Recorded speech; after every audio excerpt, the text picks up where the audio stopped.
It's Rick with Rock Bottom Outreach, day 26 of the New Heart Journey. So I have to get right into it.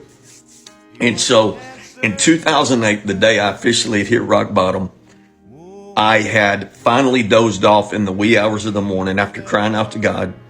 And I said, if you give me my life back, I'll serve you from this day forward. But if you're there, I need to know it.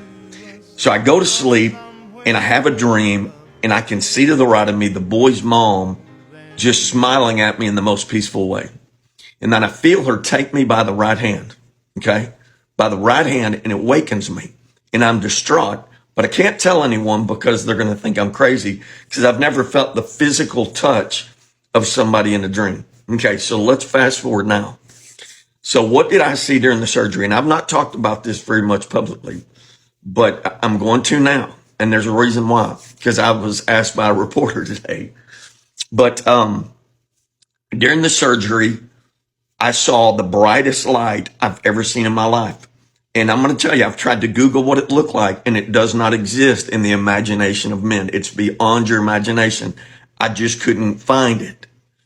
But there was an angelic figure standing there, not male, not female, just a figure. That is all I know. They weren't there to interfere. They weren't there to get me. They weren't there to touch me.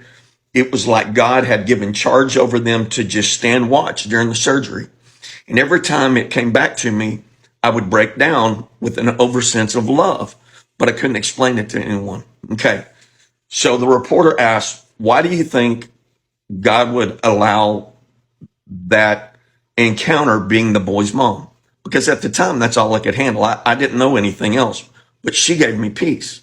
But I'm going to back this with scripture real quick. Isaiah 41:13 says, for I am the Lord your God who takes hold of your right hand and says to you, do not fear, I will help you. First scripture. Second one. Okay, so that's the first encounter. Second one, Psalms 91:11 says, for he will command his angels, or he will command concerning you to guard you in all of your ways.